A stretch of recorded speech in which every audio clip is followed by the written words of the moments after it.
Hello everyone, welcome to Educare 247. This is the second lecture of Important MCQ series for UPSC EPFO 2020. In our second lecture, we are discussing MCQs based on Indian economy. In this series, we will be covering all the topics in the form of MCQs, and this is very important for upcoming UPSC EPFO 2020 examination. So you can subscribe to Educare 247 for further updates. Humanity is going through one of the biggest crises from their existence, and at this moment, knowledge and science is the only hope. You are also advised to not roam around unnecessarily, sit at your home and maintain social distancing. While sitting at your home, you can easily prepare for UPSC EPFO 2020. Educare 247 is giving 50% discount on their comprehensive course, and this course is very much important for your preparation. Under this course, we are covering the detailed syllabus. We are providing 10,000 plus MCQs. Test series will be also there. Our content are very crisp and concise, and live doubt session will be taken care. You will get the 1500 discount and the course will be for 1499. So visit our website Educare 247 and subscribe to this course. The first question is, which of the following constitutes liabilities of Reserve Bank of India? The first is notes in circulation, second is deposits of the central government, third is paid up capital and reserve fund, fourth is rupee securities. The answer is C, 1, 2 and 3. These are the part of liabilities of Reserve Bank of India. So basically, note issued by RBI is the part of liabilities, notes in circulation is the part of liabilities, notes held in banking department is the part of liabilities, and deposits that represent the cash balances maintained with the RBI by the central or state governments or Indian financial institutions like Exim Bank, NABARD, foreign central banks, international financial institution. These deposits are the liabilities of RBI. And another thing is paid up capital and reserve fund. The capital of the bank is held by the government of India, and reserve funds like long-term operation fund, national agricultural credit funds, national industrial credit funds, and banks, these are the liabilities of RBI of India. So this is the comprehensive list of the liabilities. This is very important for your upcoming examination. You must remember all these important points. The next question is, consider the following statement with reference to minimum support price. Statement 1 is, MSP are announced by Government of India for all crops grown during all 3 seasons. Statement 2nd is, MSP for food grains is kept necessarily higher than the market price of the grains.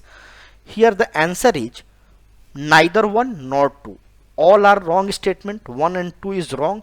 Basically, MSP is announced for selected 22 crops. So 14 is Kharif crops, 6 is Rabi crops, and 2 is commercial crops, that is jute and copra. So this is very important.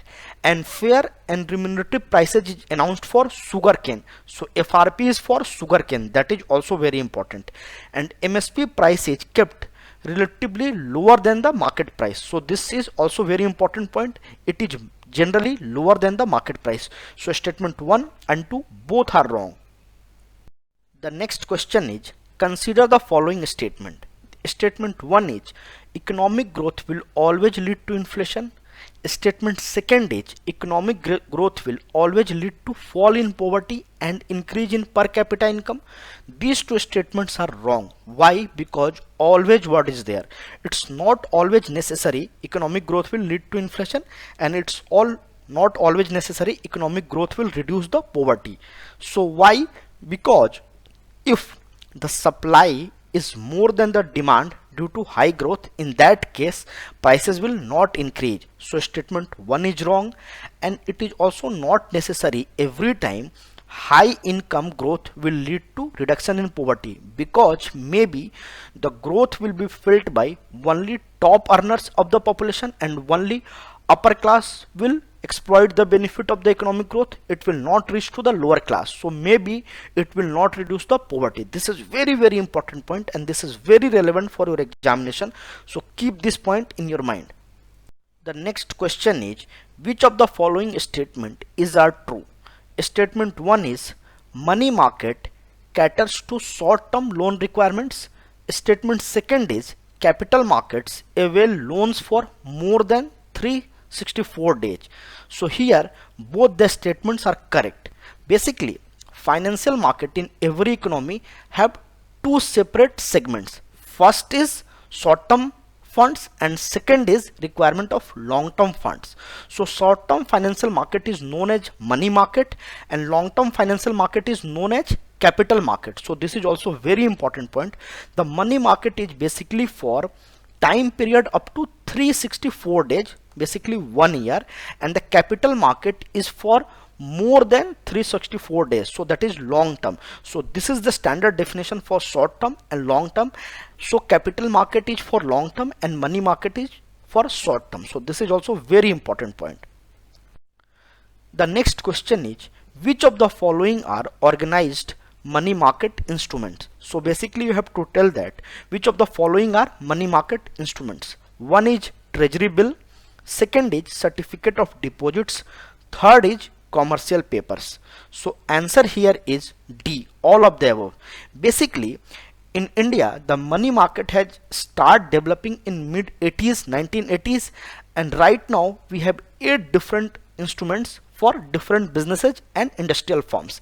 That is treasury bill, certificate of deposits, commercial bill, commercial paper, call money market mutual fund, repo rate and reserve repo rate. So basically these are money market instruments. With the help of these the short term liquidation can be controlled. So this is also very important point. Keep these points in your mind, it can be asked in the examination.